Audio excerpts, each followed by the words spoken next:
الحمد للہ نحمده ونصلی علی رسولہ الکریم اما بعد۔ پچھلے درس میں صحیح مسلم کی حدیث کی روشنی میں یہ بتایا گیا تھا کہ ایک مرتبہ نبی کریم صلی اللہ علیہ وسلم نے اپنے خیمے اور حجرے کے دروازے کا جو پردہ تھا وہ اٹھایا اور لوگ حضرت ابوبکر صدیق رضی اللہ تعالیٰ عنہ کی امامت میں اپنی صفیں درست کر رہے تھے، تو آپ نے پردہ اٹھا کر یہ بتایا کہ لوگوں، نبوت کی خوشخبریوں میں سے اب کچھ باقی نہیں رہا ہے سوائے نیک خواب کے۔ وہ خواب جو ایک مسلمان دیکھتا ہے یا ایک مسلمان کے لیے کسی اور کو دکھایا جاتا ہے۔ پھر آپ نے یہ بھی فرمایا تھا کہ مجھے رکوع اور سجدے کی حالت میں قرآن پڑھنے سے منع کر دیا گیا ہے، اور رکوع میں رب کی تعظیم بیان کرنی ہے، سجدے میں خوب دعائیں کرنی ہے، اور یہ ایسا موقع ہے کہ اس میں دعائیں بہت ممکن ہے اور حقدار ہے کہ قبول کر لی جائے۔ اور اس حدیث کے حوالے سے ہم نے رکوع میں کیا پڑھنا ہے اس مسئلے کو ذکر کیا تھا۔ اس حدیث سے ہمیں کئی ایک باتیں اور بھی معلوم ہوتی ہے، وہ یہاں پر ذکر کی جا رہی ہیں۔ پہلی بات تو ہمیں اس حدیث سے یہ معلوم ہوتی ہے کہ تمام انسانوں میں صحابہ اور صحابہ میں بھی حضرت ابوبکر صدیق رضی اللہ تعالیٰ عنہ کو ایک فضیلت حاصل ہے۔ تمام انسانوں میں صحابہ کو ایک فضیلت حاصل ہے، تمام صحابہ میں ابوبکر صدیق رضی اللہ تعالیٰ کو ایک خصوصی فضیلت حاصل ہے۔ وہ اس حدیث سے معلوم ہوتی ہے۔ وہ کیا ہے؟ وہ یہ کہ نبی کریم صلی اللہ علیہ وسلم کی غیر حاضری میں یا غیر موجودگی میں امامت کی ذمہ داری کس کو ملی ہے؟ ابوبکر صدیق رضی اللہ تعالیٰ کو۔ تو اس سے ابوبکر صدیق رضی اللہ تعالیٰ کی خصوصی فضیلت ہمیں معلوم ہوتی ہے۔ چونکہ اس وقت نبی کریم صلی اللہ علیہ وسلم بیماری کے ایام میں چل رہے تھے، بہت کمزور ہو گئے تھے، آپ نکل نہیں سکتے تھے، تو لہٰذا آپ امامت نہیں کروا رہے تھے۔ تو ان کی غیر موجودگی میں کون تھا؟ ابوبکر صدیق رضی اللہ تعالیٰ عنہ۔ تو ایک بات یہ معلوم ہے۔ دوسری بات جو مسئلے کے طور پر یاد رکھیں وہ یہ ہے کہ با جماعت نماز کو ترک کرنا ہر کسی کو اجازت نہیں ہے کہ بلا عذر شرعی کے کوئی جماعت سے نماز پڑھنا ترک کر دے، چھوڑ دے۔ صرف ایسی بیماری اور ایسے مرض کی وجہ سے جماعت سے نماز چھوڑ سکتا ہے جو مرض اسے روک رکھ رہا ہے، جانے نہیں دیتا۔ ایسی بیماری آ گئی کہ جس کی وجہ سے وہ گھر سے، دکان سے، مکان سے یا کسی جگہ سے اٹھ کر مسجد نہیں آ سکتا ہے، ایسی بیماری ہے۔ تو ایسی صورت میں ہی وہ جماعت کو چھوڑ سکتا ہے اور تنہا نماز پڑھ سکتا ہے، ورنہ کسی کو اجازت نہیں ہے۔ آپ صلی اللہ علیہ وسلم اس قدر بیمار تھے کہ آپ حجرے سے بھی یہاں تشریف نہیں لا سکتے تھے، اس لیے آپ نے پردہ اٹھا کر جو بات کہنی تھی وہ صحابہ سے اس وقت کہی جب جماعت کھڑی ہو رہی تھی۔ جب تو یہ بھی معلوم ہوا کہ ایسا مرض، ایسی بیماری ہو کہ جس کی وجہ سے انسان اٹھ کر نہ آ سکتا ہو، جماعت میں شامل نہیں ہو سکتا ہو، اسی کو اجازت ہے۔ ہر کسی کو اجازت نہیں ہے کہ بلا وجہ یہ کہہ کر، کچھ لوگوں کے یہ کہتے ہوئے سنا گیا ہے کہ جماعت سے نماز پڑھنا ضروری نہیں ہے، نماز پھر بھی ہو جاتی، نماز ہو جاتی الگ مسئلہ ہے، لیکن ایک گناہ ہوتا ہے۔ کچھ لوگ کہتے ہیں 27 یا 25 گنا زیادہ اور کم کی بات ہے نا، باقی تو اور کوئی مسئلہ نہیں ہے کہ اگر جماعت سے پڑھ لیں گے تو 27 گنا 25 گنا زیادہ مل جائے گا، اور اگر اکیلے پڑھ لیے تو اتنا نہیں کہ کم ملے گا، بس اتنا ہی ہوگا۔ یہ معاملہ دنیا میں کیوں نہیں ہے؟ یہ معاملہ دنیاوی معاملات میں کیوں نہیں ہے؟ کہیں آپ کو ایک جگہ جانے سے 25,000 اور 27,000 مل رہا ہے، اور کہیں جانے سے اسی میں 1,000 مل رہا ہے، کہاں جائیں گے؟ یہ تو ایک عقلی بات ہو گئی۔ ورنہ جماعت بلا وجہ چھوڑ کے گھروں میں، آفس میں، مکان میں، دکان میں کہیں پڑھ رہے ہیں بلا شرعی عذر کے، یہ ایک بہت بڑی غلطی ہے اور بھول ہے۔ نبی کریم صلی اللہ علیہ وسلم نے مرض کی وجہ سے جماعت ترک کی تھی۔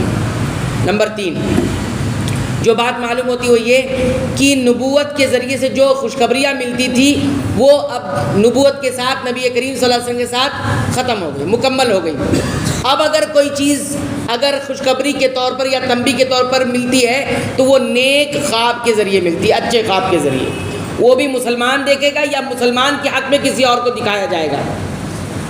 یہ بات یاد رکھیں، خواب سے بھی اللہ رب العالمین جو ہے ایک مسلمان کو خوشخبری دیتے ہیں اور یا ایک مسلمان کے لیے خوشخبری ملتی ہے، ایک چیز کوئی چیز اچھی ہونے والی ہے اس طرح کی خوشخبری مل جاتی ہے، یا کوئی چیز ایسی آنے والی ہے جس کے لیے انسان کو مسلمان کو خاص طور پر تیار کرنا ہوتا ہے، تو بھی خواب کے ذریعے بتایا جاتا ہے، یا تو خود مسلمان دیکھے گا یا پھر کوئی اور اس کے حق میں دیکھتا ہے، تو تنبیہ بھی ہوتی ہے، یعنی خبردار بھی کرایا جاتا ہے اور خوشخبری بھی ملتی ہے۔ لیکن ایک بات یہاں پر یہ یاد رکھنے کی ضرورت ہے کہ خواب وہی جو نیک مسلمان دیکھتا ہے اور وہ سچا آدمی ہو، اسی کے خواب کو وہ اپنے حق میں بھی مانے گا، سچا ہوگا، نیک مسلمان ہوگا، تو ایسے دوسرے کے بارے میں بھی ہر کسی کے خواب کو مانا بھی نہیں جائے گا، نیک ہوگا، مسلمان ہوگا، تبھی اس کے خواب کو مانا اور تسلیم کیا جائے گا۔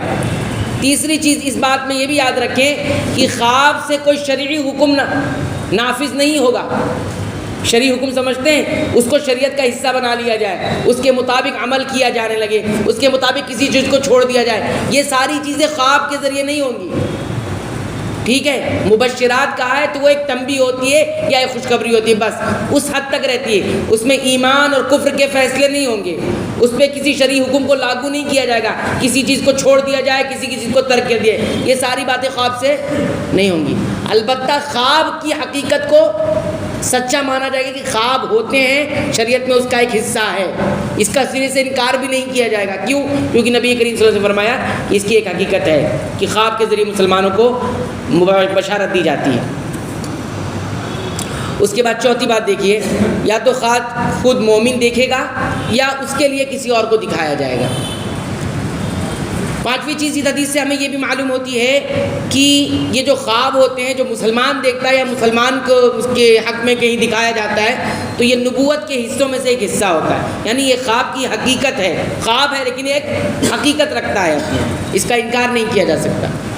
چھٹی چیز جو اس حدیث سے معلوم ہوتی، جو ذکر بھی کی گئی تھی، وہ یہ کہ رکوع کی حالت میں، سجدے کی حالت میں کوئی تلاوت نہیں کرے گا۔ قرآن کی آیات تلاوت ایز اے تلاوت جو ہوتا ہے بحیثیت تلاوت کے نہیں کر سکتا، چاہے فرض نماز ہو چاہے نفل نماز ہو، اور اگر کوئی تلاوت کرتا ہے تو یہ حرام کام کا مرتکب ہوتا ہے۔ کیوں؟ کیونکہ یہاں منع کیا گیا، اور منع کس کے لیے؟ حرمت کے لیے، یعنی حرام ہے۔ اگر کوئی سجدے کی حالت میں تلاوت کرنے لگتا ہے یا رکوع کی حالت میں تلاوت کرنے لگتا ہے تو اس نے گویا ایک حرمت والا کام کیا، حرام، یعنی اس نے ایک حرام کام کیا، کیونکہ نبی کریم صلی اللہ علیہ وسلم نے فرمایا کہ مجھے منع کیا گیا ہے۔ ساتویں بات یہ معلوم ہوئی کہ نبی کریم صلی اللہ علیہ وسلم اللہ کے بندوں میں سے ایک بندے ہیں، اور اللہ کے احکامات کے اسی طرح پابند ہیں جس طرح اور لوگ پابند ہیں۔ کیا معلوم ہوا؟ کہ نبی کریم صلی اللہ علیہ وسلم اللہ کے بندوں میں سے ایک بندے ہیں، لیکن ہم عام بندے نہیں کہیں گے، ہم عام بندے نہیں کہیں گے، بڑے مقام والے ہیں لیکن اللہ کے بندے ہیں، اور اسی طرح وہ پابند ہیں جس طرح اور بندے پابند ہیں، یعنی ان کے اوپر بھی حکم لاگو ہوتا ہے جس طرح عام بندوں پر حکم لاگو ہوتا ہے، ان پر بھی اسی طرح چیزوں کو منع کیا گیا ہے جس طرح سے عام لوگوں کو منع کیا گیا ہے، یعنی احکام شریعت کے مکمل پابند ہیں خود رسول اکرم صلی اللہ علیہ وسلم بھی، ٹھیک؟ کیونکہ آپ صلی اللہ علیہ وسلم کیا فرمایا؟ مجھے منع کیا گیا ہے، تو مجھے منع کیا، کس کو منع کیا جاتا ہے؟ بندے کو نہ منع کیا جاتا ہے۔ اسی طرح اس سے پہلے حدیث میں ہم نے کیا دیکھا تھا؟ مجھے حکم دیا گیا ہے کہ میں 7 ہڈیوں پر سجدہ کروں، تو حکم دینا بھی نبی کریم صلی اللہ علیہ وسلم کے اوپر ہے، اور کسی چیز سے رکنا بھی نبی کریم صلی اللہ علیہ وسلم کے اوپر ہے۔ اب اگر کوئی اس لیول سے اوپر جائے گا تو پھر وہ اپنی حد کو کراس کر رہا ہے نا، یاد رکھیے۔ اس کے بعد 8ویں بات یہ معلوم ہوئی کہ جو باتیں رسول اکرم صلی اللہ علیہ وسلم کے حق میں اللہ رب العالمین ثابت کرتے ہیں وہی امت کے لیے بھی ہوتا ہے۔ یہاں پر بات کیا کہی آپ صلی اللہ علیہ وسلم نے کہ مجھے منع کیا گیا ہے، تو کوئی کہے کہ آپ صلی اللہ علیہ وسلم کو منع کیا گیا، امت کو نہیں کہہ سکتا ہے نا۔ تو اصل حکم کیا ہے؟ جو چیز رسول اکرم صلی اللہ علیہ وسلم کے لیے ہوتی ہے وہی امت کے لیے بھی ہوتی ہے، الا یہ کہ کوئی الگ سے دلیل آ جائے اور یہ بتا دے کہ یہ بات رسول اللہ صلی اللہ علیہ وسلم کے ساتھ خاص ہے نا۔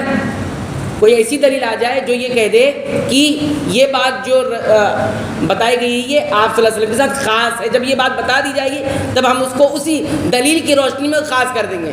لیکن ساری باتیں اصل کیا ہے؟ جو نبی کے حق میں ہوتی ہیں حکم وہی امتی کے لیے بھی ہوگا، اور جو منع رسول کو منع کیا گیا وہی امتی کو بھی منع کیا گیا۔